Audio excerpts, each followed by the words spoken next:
Hi, I'm John Maxwell. When the top companies in the world are looking for trainers, speakers, and coaches, there's one name that stands above the rest, and that's Maxwell Leadership. Our certified team members have gotten proven results for companies all over the globe, and our reputation, I'm proud to say, is second to none.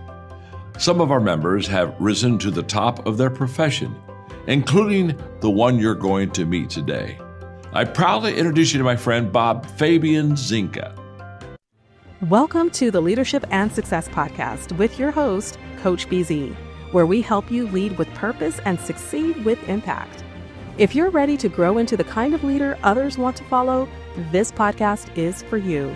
If you're determined to elevate your success and leave a lasting legacy, this podcast is for you. As my mentor, Dr. John C. Maxwell reminds us, everything rises and falls on leadership. Our goal is simple: to inspire you, challenge you, and equip you with insights that can transform the trajectory of your leadership journey. Welcome aboard to another episode of the Leadership and Success Podcast with Coach BZ. Like being in service of each other. And that's actually the loyalty, right? We're not no longer loyal to companies, but we're loyal to each other in those moments. And that really matters. That's what good leadership looks like. And here's what people don't get. When you are a good leader or even a great leader, you don't have to call recruiting. You don't have to be worried about talent and roles on your team. They're just going to keep filling because your reputation is known. People know who you are. People want to come work for you. You're going to become a really great magnet for talent.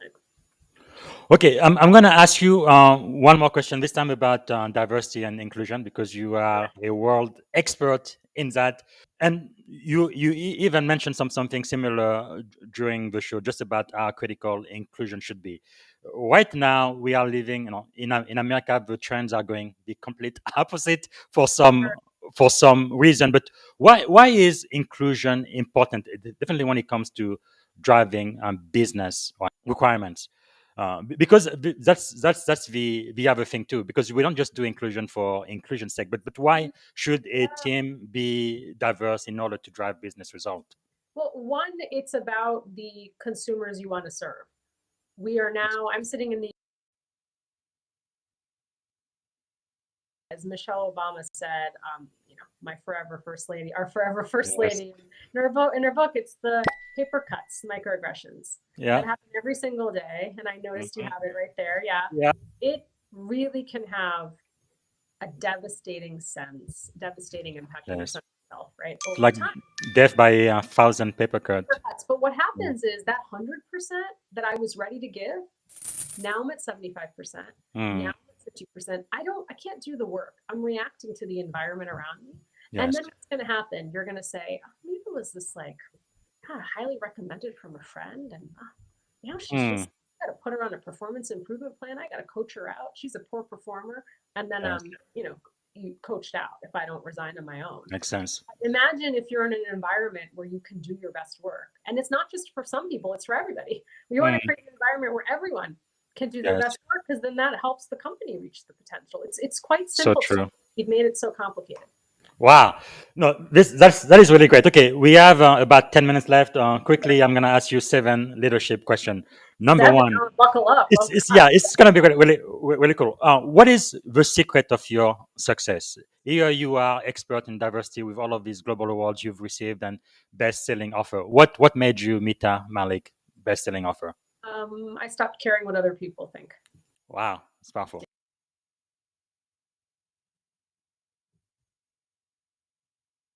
Inclusion is also a driver of productivity. Let's say I work for you. I come into work, I'm so excited, I'm ready to give 100%. Here's what happens. Mita, how'd you learn how to speak English so well? How'd you get rid of your accent? Why did you do your hair today? Your lunch smells funny. You look sad. You look quiet. Are you angry? I can go on and on and on.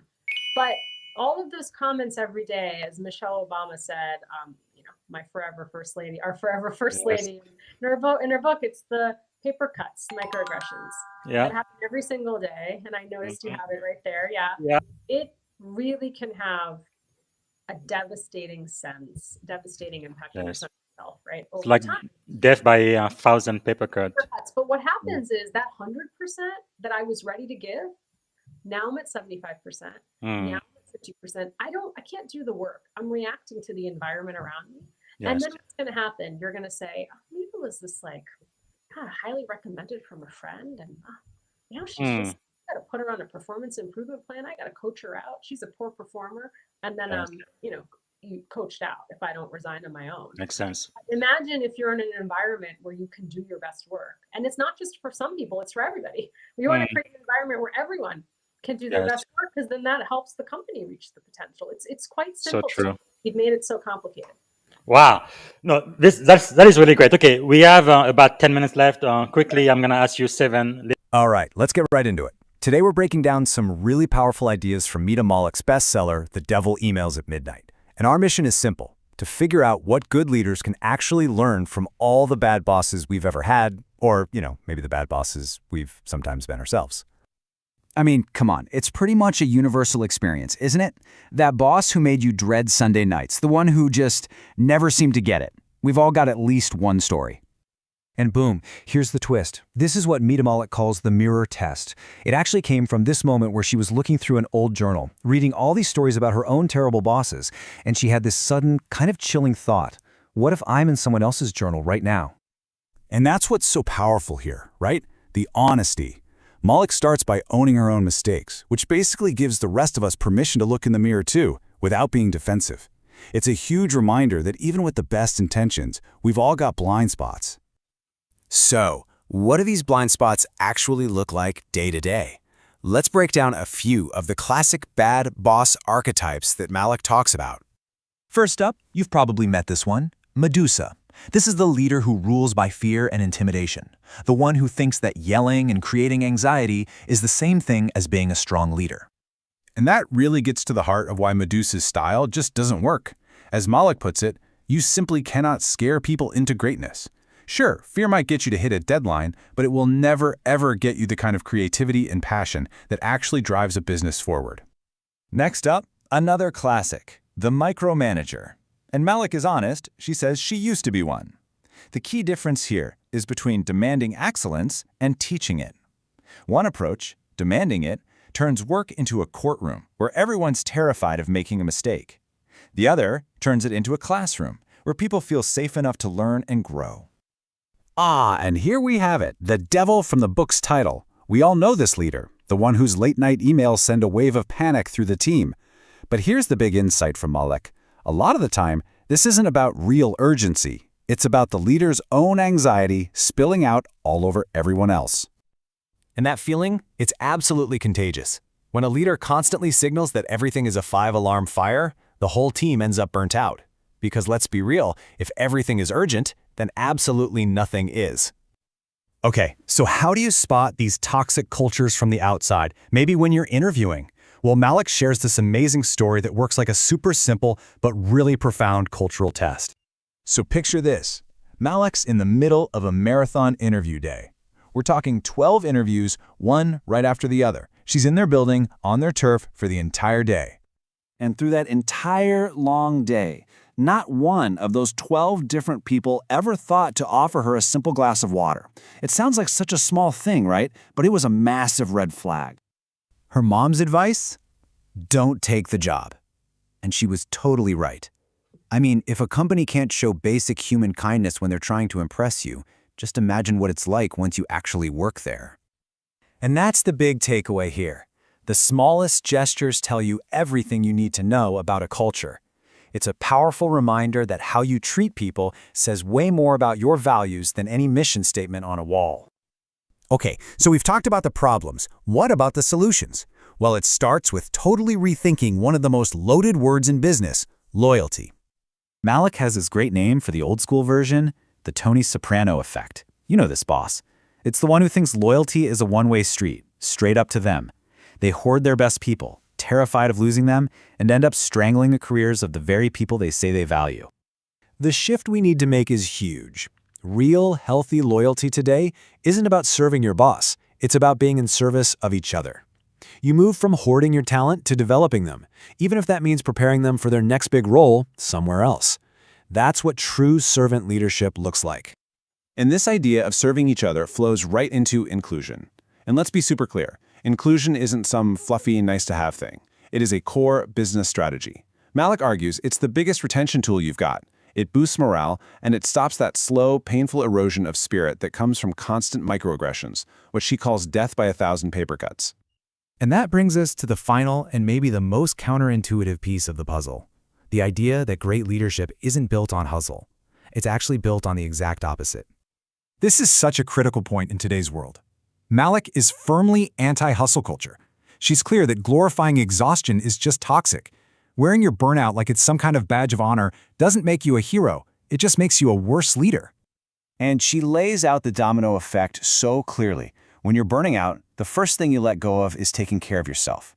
The very next thing to go, your empathy.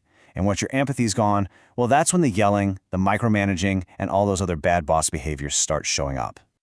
This idea requires a complete mindset shift. We have to stop thinking of rest as some kind of prize you get after all the hard work is done. For a leader, rest is the work. It's what prepares you. It's what makes sure you're ready to show up as the best, most empathetic version of yourself for your team. So, to wrap this all up, what are the big takeaways? First, your job is to serve your people, not rule over them. Second, stop demanding excellence and start teaching it. And third, you have to model healthy boundaries yourself to show your team that rest isn't weakness, it's readiness. So let's end with this incredibly powerful question. It's not about being liked or being the fun boss. It's deeper than that. It's about whether you create a space where people feel seen, supported, and genuinely excited to do their best work. So ask yourself, would anyone who works for you describe your leadership as a source of joy? That's a question worth sitting with. Let's dive into the intriguing ideas around leadership, focusing on how fear and inclusion play out in our workplaces. Yeah. I love how the conversation challenges the notion that leadership is just about authority. It's really about, serving and building belonging. Exactly. It's like leadership isn't about ruling, but about serving others, turning teams into classrooms rather than courtrooms. And there's this really powerful moment when it discusses the idea of the bad boss mirror. I mean, can you imagine looking into that mirror and questioning if you might be the villain in someone else's story? Right.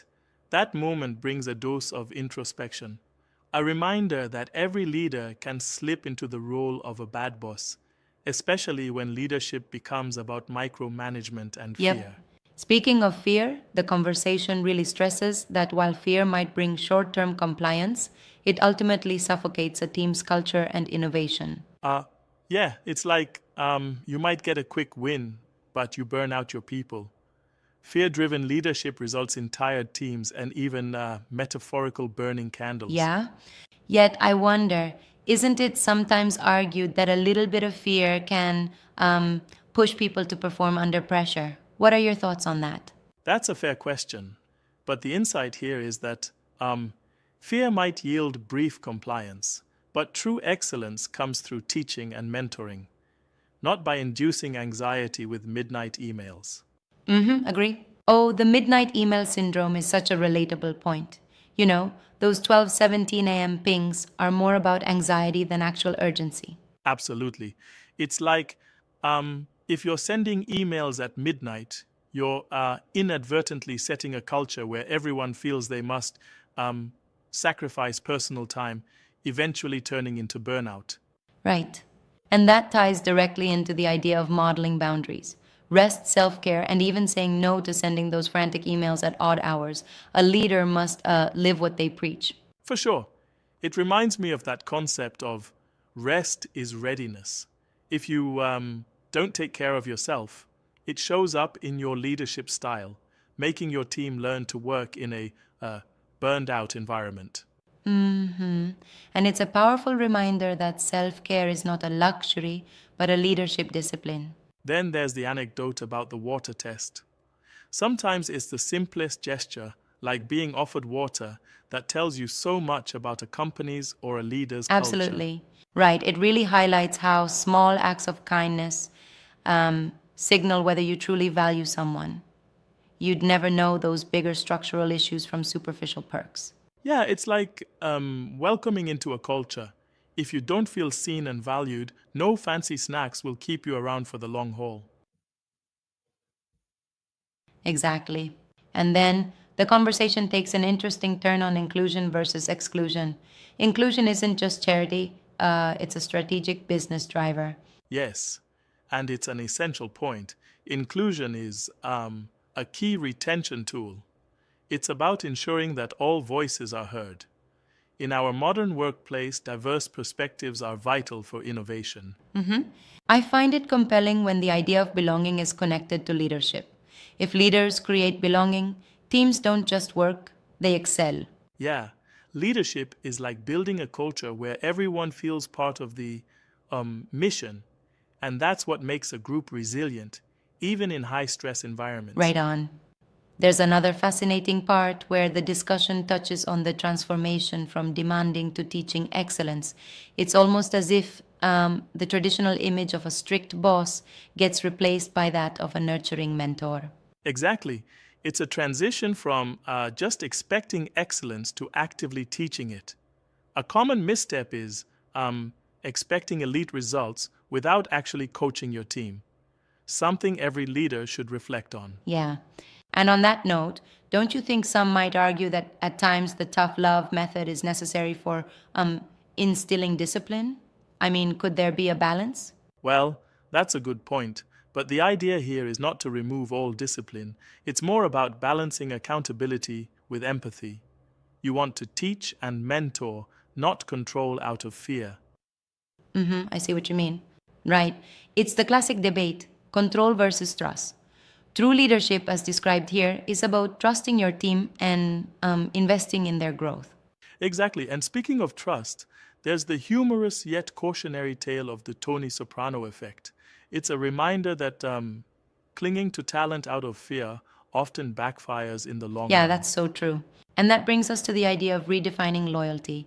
Instead of hoarding talent, real leaders empower them, letting them grow into new roles. Absolutely. That's the essence. Serve, don't rule. It's about paving the way for future leaders instead of keeping people in a stifling hold just for control. Yep. There's also a strong message about vulnerability, owning up to your mistakes. Mita openly admits, I've been a bad boss, which is such a brave confession. Right. That humility is at the core of servant leadership. Recognizing your own flaws paves the way for growth and helps build a culture of openness. Exactly. And it's so relatable for all of us, whether we're in high tech, the military, or corporate boardrooms. We all can learn from these candid admissions. Yeah, it's like admitting your own missteps is the first step towards real change. It's not about dwelling on mistakes, but learning and mentoring moving forward. Absolutely. I also appreciate the connection made to self care. The idea that good leadership starts with taking care of yourself, it's radical in a culture that glorifies hustle. Very true. When you don't prioritize rest, you end up inadvertently triggering toxic behaviors like micromanagement and even fear based tactics. Yep, that's a key point. In wrapping up, the conversation really challenges us to constantly reflect. Like, are we teaching excellence or just demanding it? Are our practices fostering belonging or breeding burnout? Yeah, and that's the beauty of it. Leadership isn't static, it's a lifelong journey of learning, evolving, and most importantly, caring for those you lead. Right. This perspective is transformative, urging us to lead with joy, balance, and genuine inclusion, kind of like taking a leap, do it afraid, as the advice goes. Exactly. Embracing vulnerability and serving others truly redefines greatness in leadership. Absolutely. So, here's to leading with empathy, teaching excellence, and building environments where every person feels, truly seen and valued.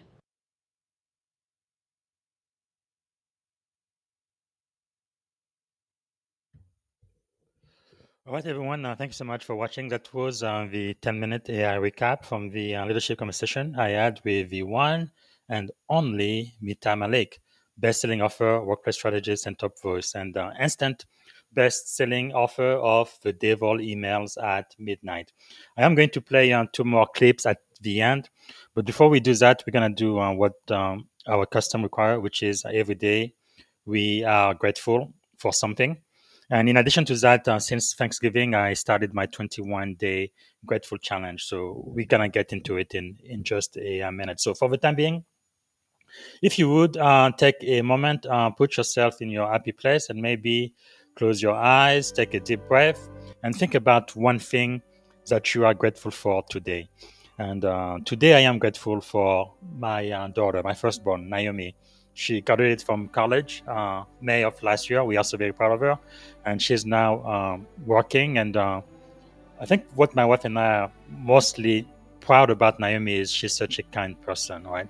She's a positive addition to our local community, and I think we need to have more kids kind just like her. She's definitely taught me a lot, and I'm so grateful for her today. So let us know what you are grateful for. If you would please type it in the comments. Now about the 21-day grateful attitude uh, challenge. So I've been doing this every year since 2021. And what I do, let me share my screen. I am going to select someone at random who's part of my network, and I'm going to challenge them to be grateful today and every day for the next 21 days on LinkedIn, and also challenge somebody from their own network as well.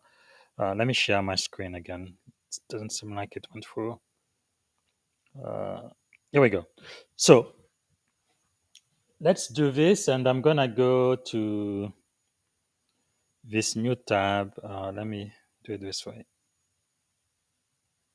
Here we go. All right, we are gonna go ahead and get the wheels of name. So these are the people I am connected to on LinkedIn.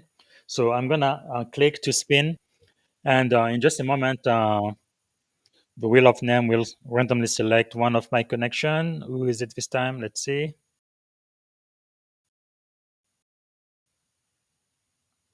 Okay, it looks like it's Michael Lerner, Technology Officer, Chief Architect, VP of Engineering Software Data AI at Fractional Gung Ho Digital AI Trend 2025.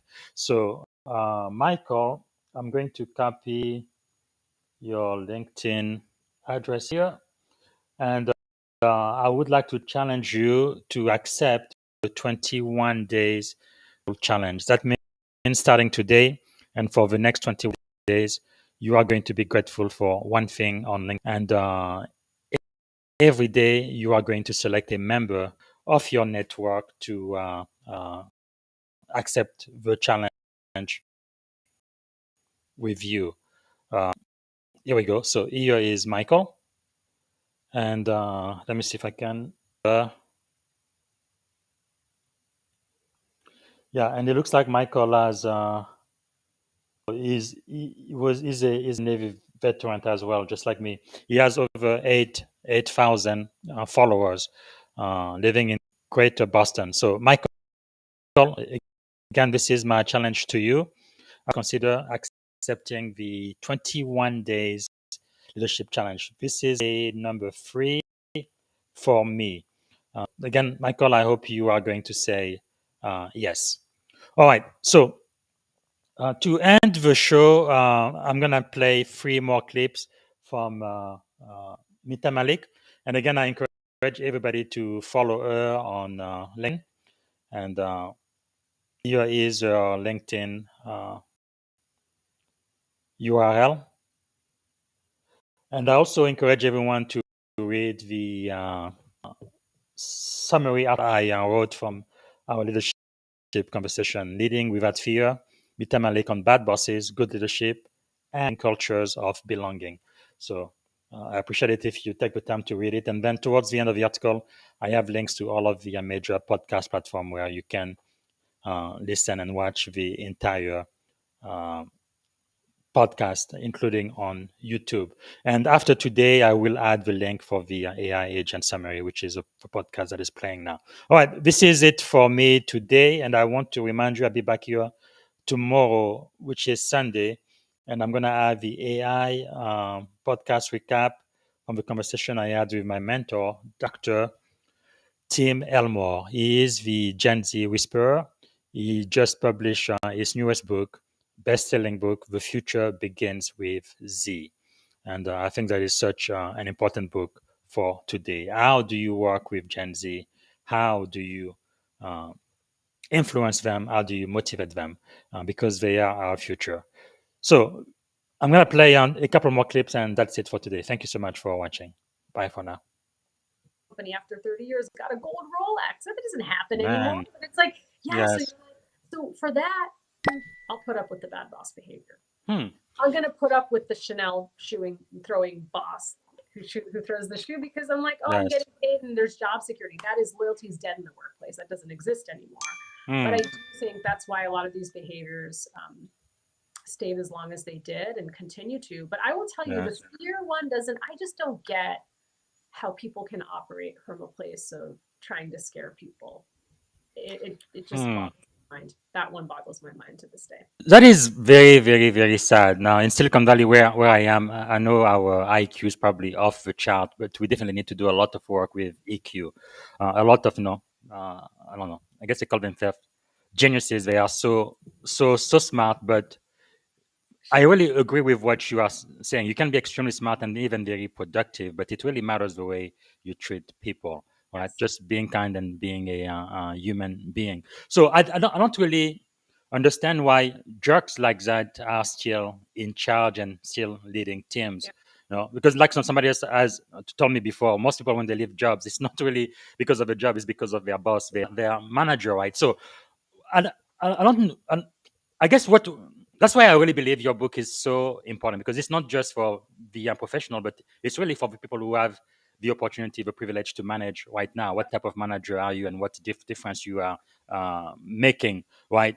Because I guess next question I want to ask you is how can leaders then differentiate between being demanding for excellence versus being destructive in their expectation? I've fallen into this trap. I used to demand excellence, but not teach excellence. There's a difference. And I see this a lot when people go from being an individual contributor to leading teams for their first time. This happens in tech, right? People Yes. are growing really fast, scaling really fast, and not really setting people up for success to coach and lead. Just because I'm really good and have this individual expertise doesn't mean I can teach other people.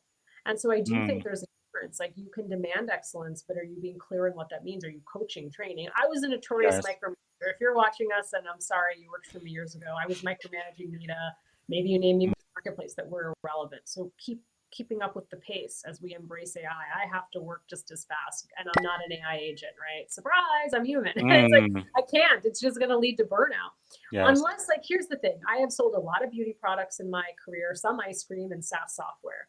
I have never been a 911 operator. I've never been an emergency room medical professional, a firefighter, none of those things that were life and death situations. I've never done anything that's life and death. So why am I sending emails at midnight? Wow. Like, why? I'm asking myself this. Yes. Like, nothing was that urgent. Because if you are doing something that's life and death, right, Mm. you're probably not sending emails at midnight. You are running into that fire. Yes. You are in that. You are saving someone's life. And it is something that is quite urgent. But I want people to think about that, because what also happens is you stop distinguishing what's urgent versus important. Yes. When everything's urgent, nothing is urgent. And you're in this constant fire drill mode. And I want people to think about that. So if you're firing off emails at midnight, and I'm not saying that there's not a moment. Like, here's the thing. I noticed you shared this in like the opening of the show of one of my other talks where I talked about this. It's like, I am burning the midnight oil. I have a book that just launched. Yes. But that doesn't mean that I understand what drive periods are and the rhythms. And when you're leading people, and I'm sure you've experienced this too in your career, it's like, yeah, there are things that are really mission critical. There might be things that are due for a client, and you're going to be driving harder than usual. Yes. question is, are you then giving your team time to rest and recover? Because we're not Mhm. apps. We can't be on demand 24/7, and that's the Yes. difference. That's the Yes, difference. that is so powerful, and something else you had shared before, which I find so insightful. Even when you go for an interview, right, paying attention to when they send you emails to Yes. show up, and if they send you a bunch of email around midnight, 1 o'clock in the morning, that means that's exactly what they're gonna be expecting of you when Yes. you get there. Can you tell us Because you're more supposed to about be that? on your best behavior. You're supposed to Yes. court me for the job. So if you're not on your best behavior, then you're not going to be on your best behavior when I join full time. Yeah, because I think you also mentioned where they didn't even offer you a glass of water, and you were there pretty much like all Oh yeah, morning. that's my mom. I give her the credit. She Yeah, coined it. It's the water test. So I went yeah. in to do about 12 interviews for this company, big beauty brand. I was so excited, Mm. and it was about 12 interviews, 30 minutes, back to back to back to back. And I Man, tell that's them crazy. you're crazy right afterwards. And my mom was like, "Oh, so they offer you a glass of water?" I'm like, "No," and she's like, "Don't take the job." And I'm like, Wow. "What? This is like the biggest brand. People are lined up for Yeah. this role." And I was like, "Mom is crazy." I'm telling you, Mom has been right on many occasions, but certainly this occasion, it was a sign of a toxic workplace. Now people are like, Yes. "Oh, Mita, that's ridiculous. They didn't offer you a glass of water. You didn't take your mom's telling you to take a job." But here's the thing: think about it this Mm. way. You're going in to interview someone.